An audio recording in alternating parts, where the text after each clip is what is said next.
빛의 경로에 물체가 있을 때 그림자가 드리워집니다. 빛은 일직선으로 이동하기 때문에 무엇이든 그 경로에 있으면 항상 그림자가 생기죠. 새나 비행기도 예외는 아닙니다. 사실은 그림자가 드리워지지만 우리가 볼 수 없는 것 뿐이에요. 물체가 광원에 가까워질수록 그림자는 더 짙어지며 그 반대의 경우는 더 옅어집니다. 물체가 너무 멀면 그림자가 흩어집니다. 여객선은 12,191m의 고도에서 비행하는데 이 높이에 있는 비행기는 거의 보이지도 않으니 그림자는 말할 것도 없죠. 지표면에서 너무 멀어서 그림자가 흩어지고 우리 눈에는 보이지 않습니다. 새들도 마찬가지예요. 하지만 만약 거대한 소행성이 지구를 지나간다면 그 그림자를 보게 될 거예요. 월식과 일식이 작용하는 원리도 같습니다. 일식은 달이 지구와 태양 사이에서 태양 광선을 차단하면 발생합니다. 이렇게 달 그림자가 지구의 일부 지역에 드리워집니다. 달은 태양보다 400배 더 작지만 태양보다 히말라야 산맥은 에베레스트산을 포함하여 세계에서 가장 높은 봉우리를 가지고 있습니다. 따라서 비행기가 그 지역을 항해하는 것이 어렵다는 것은 놀라운 일이 아니죠. 하지만 왜 상업용 비행기가 그곳에서 비행하는 것이 실제로 금지되었을까요? 우선 이 산의 평균 높이는 6,100m 이상이에요.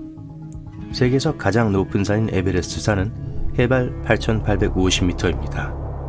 이 지역은 거칠고 눈으로 덮여있고 평평한 지대가 거의 없어요. 갑작스러운 객실 내 감압이 발생할 경우 평지가 없기 때문에 비상 착륙을 하는 것은 정말 어려울 거예요. 더군다나 이런 고도에서의 낮은 산소 농도는 난기류가 심할 가능성이 높다는 것을 의미해요.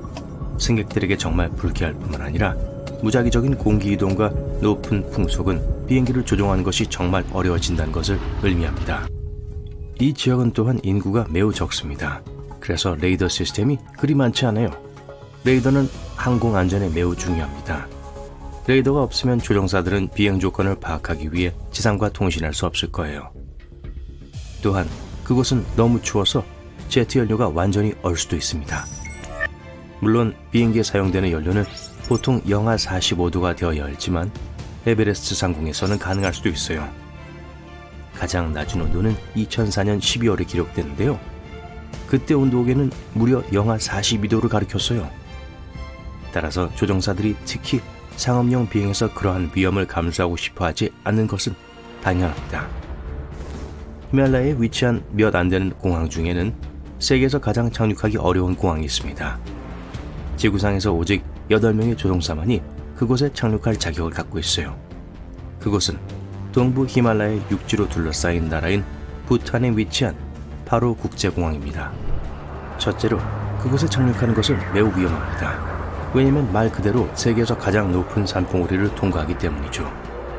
그 8명의 조종사들이 강풍 고려해야 하는 것은 말할 것도 없어요.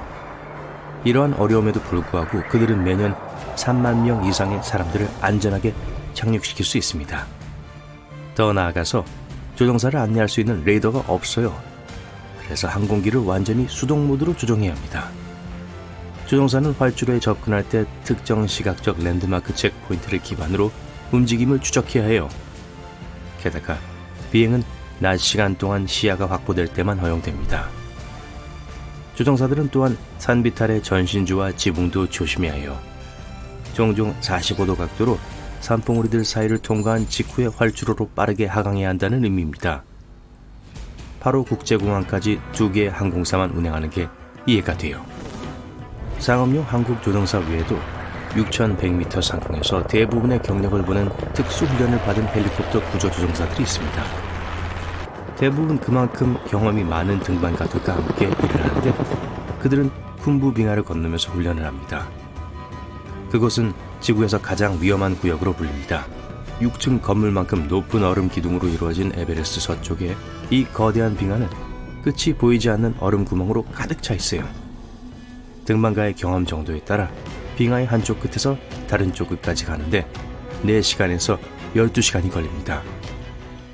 이곳이 말 그대로 얼음과 눈으로 둘러싸여 있기 때문에 꽤 평화로울 거라고 생각할지도 몰라요. 하지만 이 지역 전문가들은 그렇지 않다고 합니다.